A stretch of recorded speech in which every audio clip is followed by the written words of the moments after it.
जय माता दी। नमस्कार दोस्तों, स्वागत है आप सभी का हमारे YouTube चैनल लक्ष्मी शर्मा की कहानियां पर।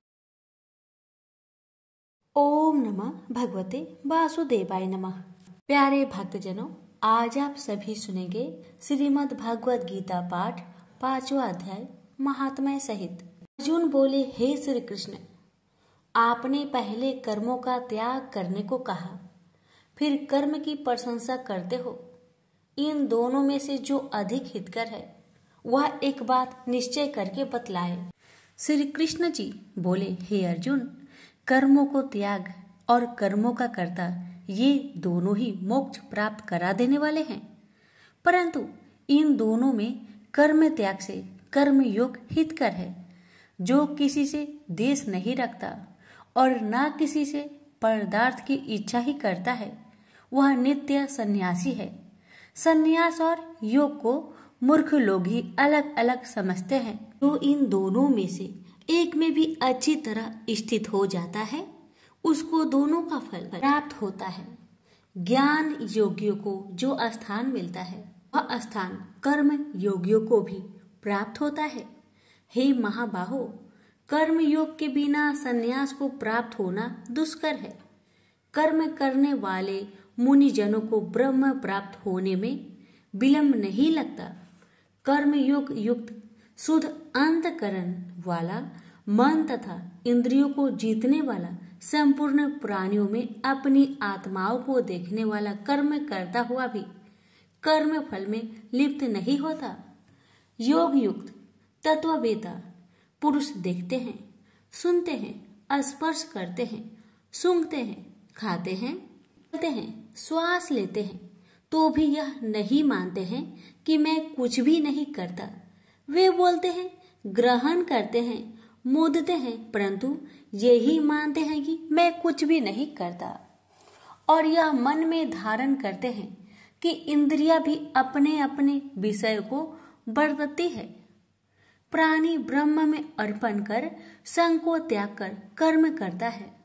वह पाप में इस प्रकार लिप्त नहीं होता जैसे कि कमल पत्र पर जल नहीं ठहरता। योगी जन शरीर से, मन से, बुद्धि तथा इंद्रियों की आसक्त से रहित होकर आत्मा शुद्धि के निमित्त कर्म करते हैं। योग युक्त पुरुष कर्म फल को त्याग कर मोक्ष रूप शांति का लाभ प्राप्त करता है, और जो योग रहित है वह कर्म फल की इच्छा के बंधन में पड़ जाता है। और सब कर्मों को मन से त्याग करके प्राणी इस नौ द्वारा इंद्रियों की देह रूपी पूरी में ना कुछ करता है और ना कुछ कराता है, आनंद पूर्वक रहता है। परमेश्वर किसी को कर्म में प्रवृत्त नहीं करता। कर्म और फल को उत्पन्न करना ये सब प्रवृत्तियों के द्वारा होता है। परमेश्वर किसी की पुण्य तथा पापों को ग्रहण नहीं करता। जो अज्ञान से आच्छादित है उससे जीवन मोह को प्राप्त होते हैं, परंतु आत्मा ज्ञान के द्वारा जिसका अज्ञान नष्ट हो गया है उसका वह आत्मा ज्ञान परमेश्वर के रूप को ऐसा प्रभावित करता है जिस प्रकार सूर्य संपूर्ण संसार को प्रकाशित कर देता है।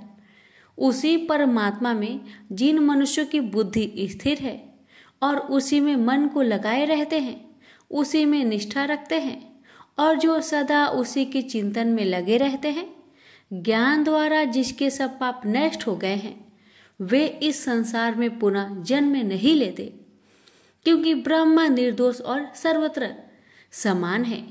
इसलिए वे ब्रह्म को प्राप्त हो जाते हैं।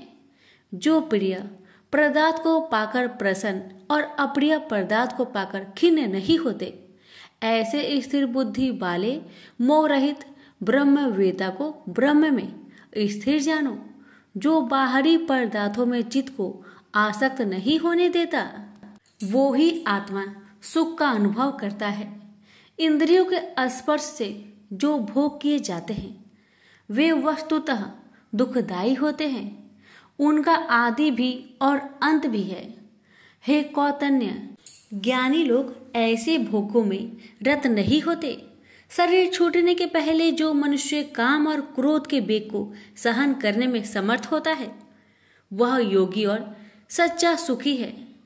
जो जोगी आत्म सुख से सुखी, अंतरात्मा के आनंद से आनंदित और अंतर ज्योति से ही प्रकाशित है, वह ब्रह्म रूप होकर ब्रह्म निर्वाण को प्राप्त होता है। काम तथा क्रोध जिनमें नहीं है, मन के वेग को जिसने रोक लिया है, ऐसे आत्मज्ञानी योगियों को ब्रह्म निर्वाण सहज ही प्राप्त हो जाता है। बाहरी पदार्थों के संयोग से अलग रहकर दोनों भवों के बीच में दृष्टि लगाकर नासिका के भीतर चलने वाली प्राण वायु तथा अपान वायु को सम करके इंद्रियों, मन और बुद्धि को बस में करके इच्छा, भय तथा क्रोध को त्याग कर मोह की इच्छा करने वाले योगी जन जीवन मुक्त है। जो मुझको सब यज्ञों और तपों को भोगता, संपूर्ण लोकों का स्वामी और सब प्राणियों को मित्र जानते हैं, उन्हीं को शांति प्राप्त होती है। प्रेम से बोलिए श्री कृष्ण भगवान की जय। यहीं पर श्रीमद् भगवत गीता पाठ 5वां अध्याय समाप्त हुआ। आप सुनेंगे 5वें अध्याय का महात्म्य। श्री भगवान जी बोले, हे लक्ष्मी, अब 5वें अध्याय का महात्म्य सुनो। एक पिंगल नाम का ब्राह्मण अपने धर्म से भ्रष्ट हुआ। वह कुसंग में बैठा, मच्छी मांस खाता, मदिरा पान करता, जुआ खेलता। जब उस ब्राह्मण को जाति से बहिष्कृत कर दिया गया तो वह दूसरे देवयुग से पिंगल नाम के राजा के यहाँ नौकर हो गया। राजा से और लोगों की चुगलियां किया करे। जब बहुत दिन बीते तो वह धनवान और जवान हो गया और उसने अपना विवाह कर लिया, परंतु स्त्री व्यभिचारिणी आई। वह स्त्री को नित्य मारे। तब उस स्त्री ने दुखी होकर अपने पति को विष दे दिया, जिससे वह मर गया। फिर ब्राह्मण ने तोता का जन्म पाया। कुछ काल बीते यह स्त्री भी मर गई। उसने तोती का जन्म पाया। तब वह फिर उस तोते की स्त्री हुई। एक दिन उस तोती ने तोते से पूछा, हे तोते, तूने तोते का जन्म कैसे पाया और पूर्व जन्म में तुम किस योनि में थे?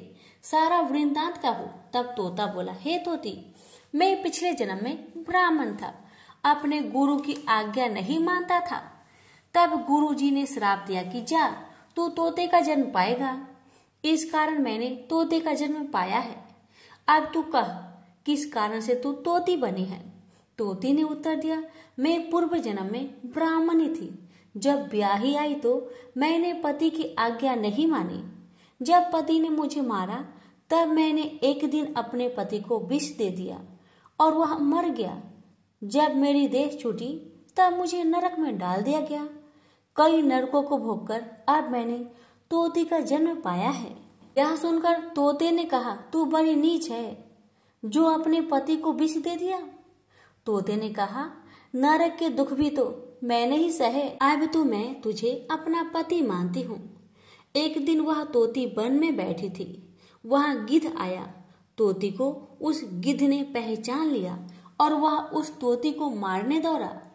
आगे आगे तोती, पीछे पीछे गिद्ध। उड़ते उड़ते तोती एक शमशान भूमि में थक कर गिर पड़ी। वहां एक साधु का दाह कर्म हुआ था। उस साधु की खोपड़ी वर्षा के जल से भारी हुई थी।